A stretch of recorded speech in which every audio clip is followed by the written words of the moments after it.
Welcome back, my friends.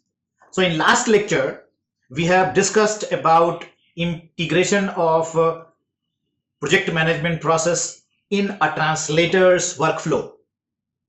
In this video, we will talk about integration of project management process in a translation agency's work process. So that will involve coordinating with the clients and coordinating with the translators. But before we enter into our lecture, I would like to request you to see if you can subscribe to our channel. Please press the bell button for regular updates and do share your opinion, comments, feedback in the comment section given below. This keeps us motivated. So, my friends, let's move on to our lecture for today, and that is integrating project management process into a translation agency's workflow or work process.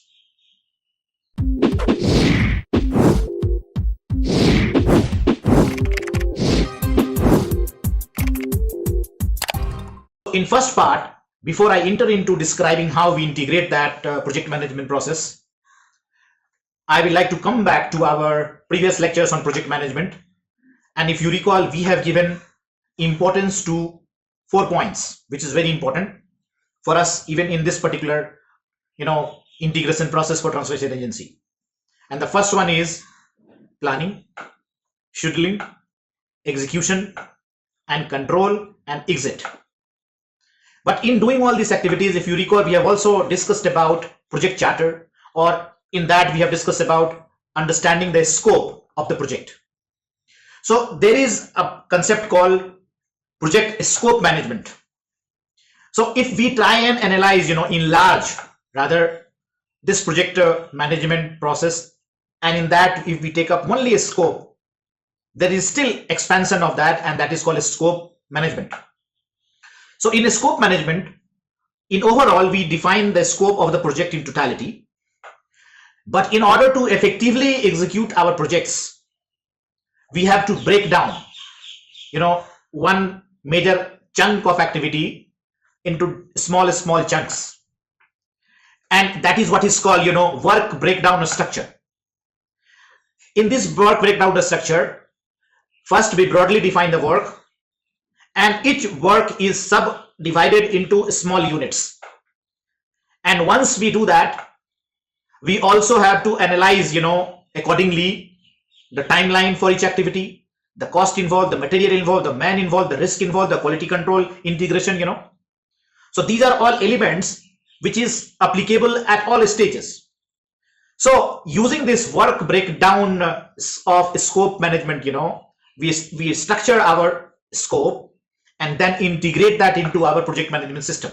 I have not talked about this work breakdown structure while integrated translation management process or project management process into a translator's workflow, because translator's workflow is not very complicated. However, the moment we enter into a project execution that involves a variety of hands, there the breakdown of every point becomes important, and accordingly we are able to fix responsibilities and allocate resources, time and money, etc., including quality control. So keeping these points into consideration, now let's move on to understanding the basic structure or a workflow of a translation agency involved in translation, as well as similar content writing or something related to creativity. So when we are understanding this translation management process or project management process in translation domain, it doesn't mean that it applies only for translation. You can deploy it to content management, you can deploy it into any service or any product manufacturing as well. But we are specifically currently here discussing about integrating project management process in translation business. Okay, so let's look at this typical workflow of a translation agency. Here in the middle you will find agency, and in the left there is a client section, and in the right there is a translator section. right? So we have learned, these factors of scope. We have learned about, planning, scheduling, execution, control, and exit. So that applies with the client as well as with the translator. So what comes with the client? Client comes with a scope, a project, and there you have a charter involved. And project charter talks about a scope, time, cost, deliverables, quality control mechanism, penalty clause, reward clause, So with client, you receive the document, number one, you do the evaluation of the document, then you prepare a proposal, you seek approval. I have explained it to you before. It is always good to keep the templates ready for a proposal as well as for non-disclosure agreement. In proposal, please always keep into consideration the legalities, because any project should not be, undefined. So fix the boundaries, number one, fix the remuneration, number two, and fix the timeline, number three, and seek the approval. So all these four stages, once we have done, that proposal or that, interaction with your clients becomes a valid contract, and it is governed by Indian Contract Act, right? So if anything goes wrong, you have a remedy. I had told you about covering the risk factor. Similarly, at the agency front, when we are talking about execution part, when we are talking about quality control, all these mechanisms starts playing simultaneously.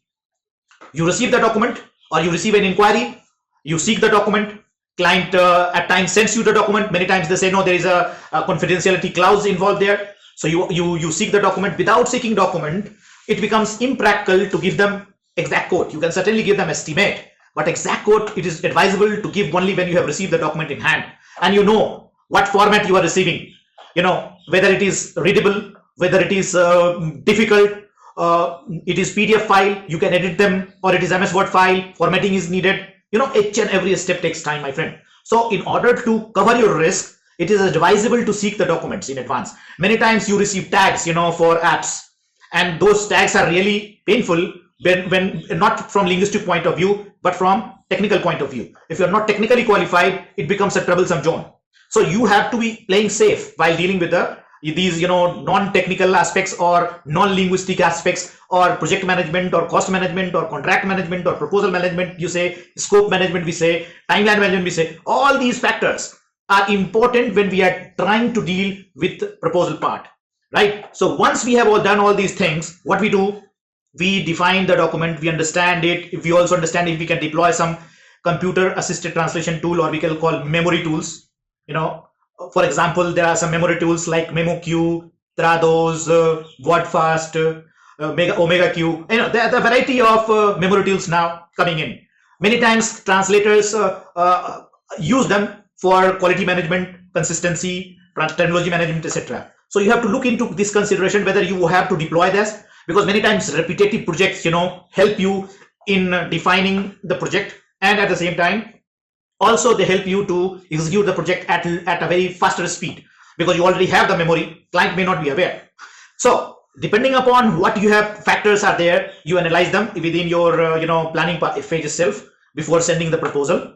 You also look into your human resource factors, whether you have reliable people or not, whether you have domain specific people or not, whether you have editors or we have quality controllers or not, and the time that has been provided to you, whether you are in a position to execute that project or not. All these factors, renegotiations, etc. And once all these things is done, you talk to the client and accept the project, and then it starts the project process. And once the project process starts, you have the schedules. So you have to break down scope management, break down into different small parts, and put the timeline, quality control check in place. Talk to your translator, talk to your editor, keep them ready. And once you start monitoring these activities and everything is done as per time schedule, or many times you get your work done before schedule, and translators who are already in your panel, whom you have already selected as per certain criteria, which is again part of quality management. So maybe someone who is a native translator with 5 years of experience, maybe who is a native translator or experienced translator with considerable degree of experience in particular domain. Still, there is always the need for a second person to read the document. So you deploy the quality checker, we call them editor or proofreaders, and You are communicating with both sides, client side, translator side, as well as quality checker side. If translators have any doubts, you immediately communicate with the client. They give you clarification. You come back to the translators and they prepare their glossary. They document everything so that everything runs smooth. If needed, you also talk to the client for extension of deadlines, because many times, quality control at times may, take more time than expected. And in that situation, there is always, a scope of asking some buffer time. Either you ask buffer time in advance, or you indicate your client that we will need more time in your own proposal. If because of some reason the deadline is very tight, then in that situation, you have to look for another option and expand your team and still deliver your project as per timeline. So this is how, my friends, we generally do. Now let's come to how translators manages the project. We have already covered in our lecture before. So once you receive the document, what will you do? You will analyze them carefully. You will send a proposal to the agency.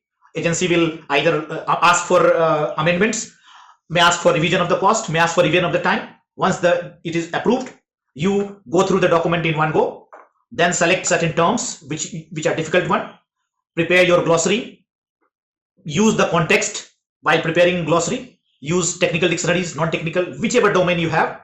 And once you have prepared the glossary, send it to the agency, seek approval. Agency will seek approval from the client approves, agency gives you, and you start the work. Parallelly, if you have time, you can go through documents from top to bottom in one go to understand in totality what you have to do. Because if we do not understand the scope of the project in translation, we will run into trouble. So here again, the scope management comes into picture. So what you do to understand the document, you go through the documents, glossaries, index, etc. in one go or in phases. But certainly you have to divide, first you read the index part, then you enter into the introduction part, then you enter into the document part, and then you enter into the closing part. So all these small structured, approach helps you to understand what you have to do and prepares you mentally. As you are a practitioner, or you will say established translator or a professional translator, you will be able to know how much time you have to devote. Many times, while just looking at, a document, 10 pages, 20 pages, 100 pages, you can define that this will be done in 10 days because you know that you have done it repeatedly time and again, and you can predict exactly how much time it will take. So this is how, the integration of our project management processes come into picture at clients level, at the agencies level, as well as translators level. Even at clients level, the project manager who is handling the translation project must be deploying some translation project, process. Then only he will be able to monitor what is going on or liaison with you. So scope, hiring of human resources, monitoring, communication, all these factors, parallelly go and make your project a successful project, and you face less problems. And though even if there are some problems, you overcome very easily, my friends. So with this, I would like to express my thanks for watching this video. I hope you will like it. If you like the video, I again request you to please subscribe to our channel.